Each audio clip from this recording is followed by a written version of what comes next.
All right, so we got 5 of the best Legion of the Damned moments in Warhammer 40k lore. Let's get to a video.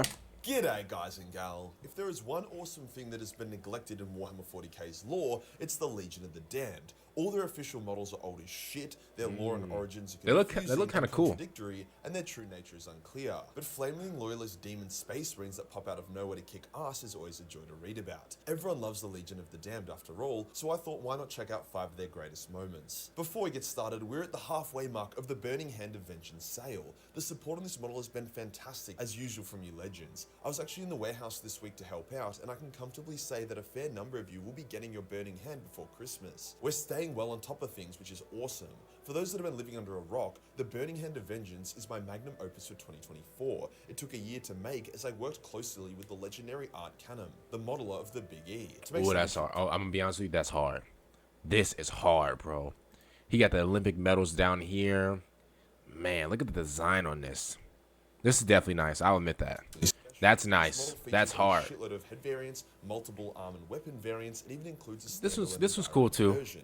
The standalone might be better for tabletop, or if you just want a less busy model, whilst the diorama version is for when you want to scare your enemy, or you just want to have something epic to paint. On top of that, the model comes in 4 different scales. The tabletop scale for your wargaming or army needs, the 75mm scale for those that just like painting and want to have larger details on the model to work with, the 112 bust scale for those that want a truly epic centerpiece, and then there's the legendary 1/6 scale, which is actually this one here for the psychos of you out there that want a limited edition collector's item.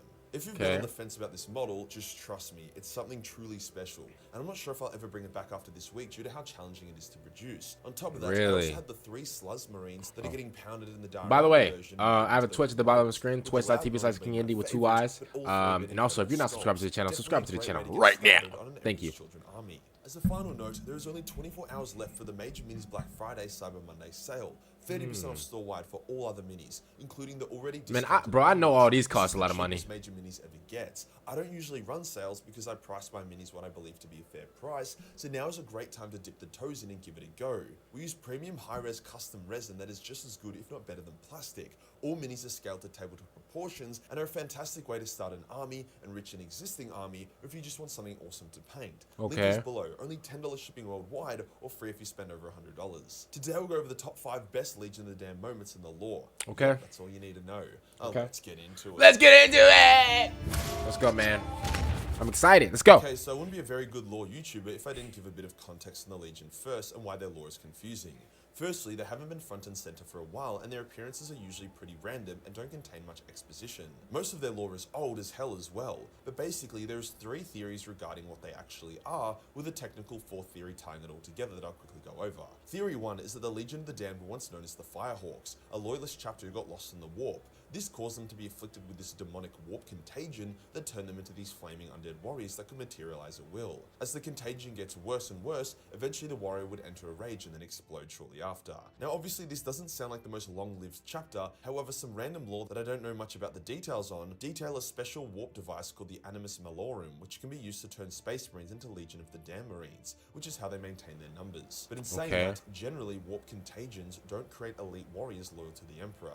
The warp isn't 100% controlled by chaos, but they do have a strong presence there, and it seems strange that a chapter of loyalist warp marines can travel to it and use it without issue. Theory 2 is that the Legion of the Damned are a psychic manifestation of the Emperor and mankind's belief. In its darkest hours, that belief is enough to force the warp to spew forth these flaming warriors to fight for the Imperium. And I was about to say, like, because I know that like the warp is wherever like you kind of like think about, or not even think about, just like of what you can like imagine, stuff like that. So if you imagine like the worst of the worst stuff, like then these are like the manifestations of like what you can like imagine and stuff like that. So if that is the case, then I imagine there's like some type of evil Knievel type of guy imagining stuff like this. So when I'm gonna be honest with you, brother, if you do imagine something like this, I mean, this does look cool. This looks like the ghost face of like Warhammer or something like that. But at the same time, if this did come out the warp, whatever, then most likely, I mean, he did say like that this is like the manifestation of like the Emperor, of like what the Emperor thought of. So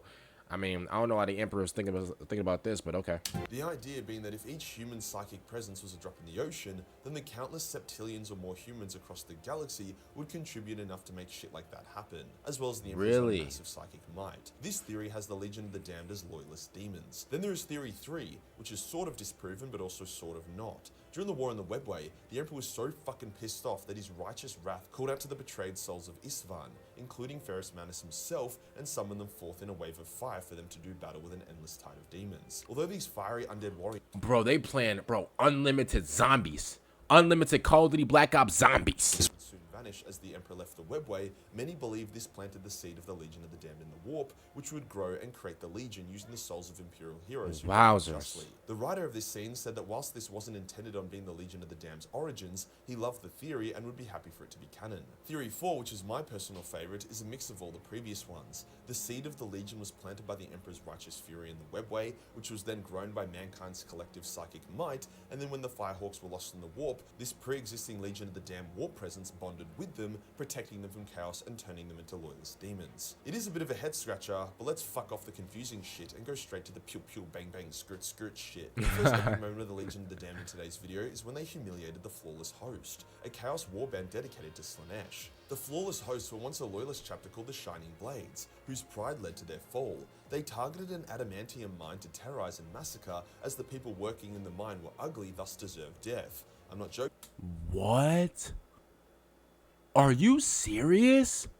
So they said, bro, they said if you're ugly, you deserve to die. That's what they said. I didn't say that, but this is what they said. What? That was their justification. Are you serious? Fought valiantly against the Flawless Host, every step of the way. However, these were drug-fueled space marines and guardsmen and guardsmen. However, the guardsmen' valiant efforts did not go unnoticed. Randomly, as the Flawless Host were setting up bombs all over the world with the plan of collapsing its industry and killing its populace, mysterious black armored space marines were materializing and fucking up the Flawless Host. In response, the Flawless Host summoned demons, which evened the odds, until those black armored warriors lit on fire, which was when the boss music started playing. The Flawless Host, even if they won an engagement, were now getting burnt and disfigured by holy warp flame, which made them ugly as hell, which they could not tolerate, so they left the planet and detonated the charges they put in. Yes, people did die, however those charges also unveiled a massive, previously undiscovered stockpile of adamantium, which tripled the world's output and allowed nearby loyalist space marine chapters to be equipped and restocked significantly faster than normal. Big brain move by the Legion of the Damned. The Legion doesn't just target chaos though. When the Tyranids invaded the planet of Godbar, they were in for a rude reality check. See, the world was an experimental weapons world, full of unapproved or not yet properly tested weapons. Well, those weapons definitely got tested, as modified Baneblades, macro cannons, and more were unleashed. The Tyranids died in the millions, however slowly they began taking ground and destroying the Imperial defenders. As the world was about to fall, the defenders struck out one last time with their final tanks, only to have their tanks disabled from long-range Tyranid jizz acid weapons. Dang. The brave defenders jumped out of their tanks, ready to die with pistol in hand, only to be shocked to see the Legion of the Damned surrounding them, acting as a defensive column. So the Legion are pretty well suited for fighting Nids. They aren't organic, they don't have morale issues, their warp fire burns around them like an aura, and their bolt shells are like warp flame shells that explode.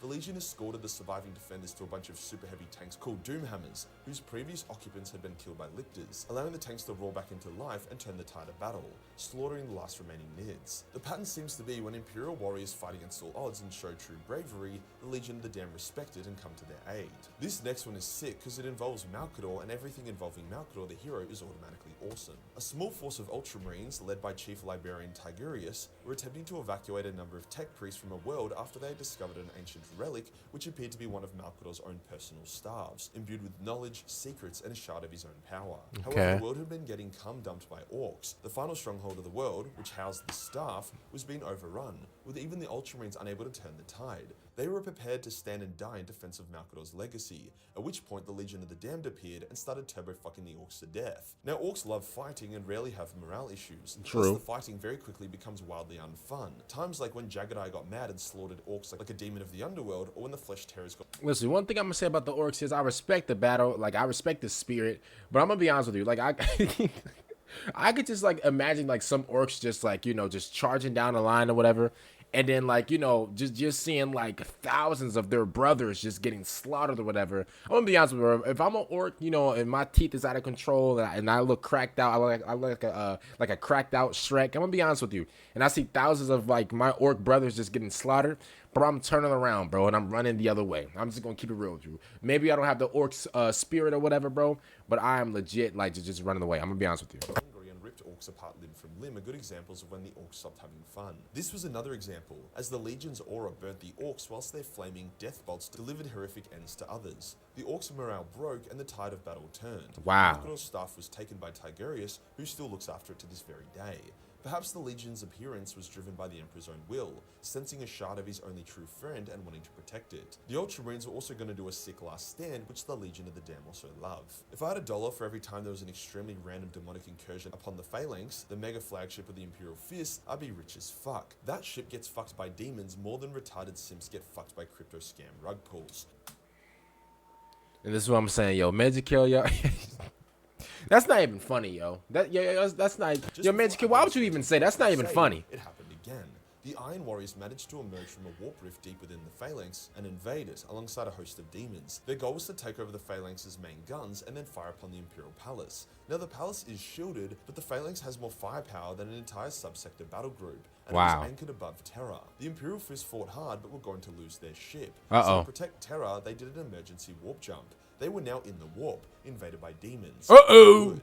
However, there are other things that live in the warp, such as the Legion of the Damned, who came on board the ship and purged the demons and traitor invaders alike, saving the Phalanx. They then directed it to Cadia to try prevent the fall of Cadia and defeat Abaddon's Black Crusade. Talk about coming in clutch. In this instance, I think it was either the Legion or the Emperor being like, fuck me, we cannot lose the Phalanx. And with it being in the warp, it was just a quick hop, skip, and a jump for the Legion to get on board. The final cool moment isn't really a singular moment, but it's their current status in the galaxy since the opening of the Great Rift. As I've said before, when the Great Rift opened, it wasn't just good for chaos. The orcs can now easily travel to almost any war zone, the Emperor is awakening from all the warp energy, and even the Eldar seem to have been boosted by it, as evidenced by Yened. For the Legion of the Damned, more warp energy in the galaxy means more opportunity for them to materialize and potentially even recruit Marines faster. This is evidenced by the current Noctis Eterna event, a massive crusade of the Legion of the Damned Marines who are materializing all over the galaxy. They appeared on Baal, Armageddon, Antigonus, and it says 100 more worlds. For that to happen, there has to be thousands of them active, instantly warping between war zones where previously they would only appear once every few centuries in very low numbers. So with the Great Rift open, we should start seeing more of the Legion.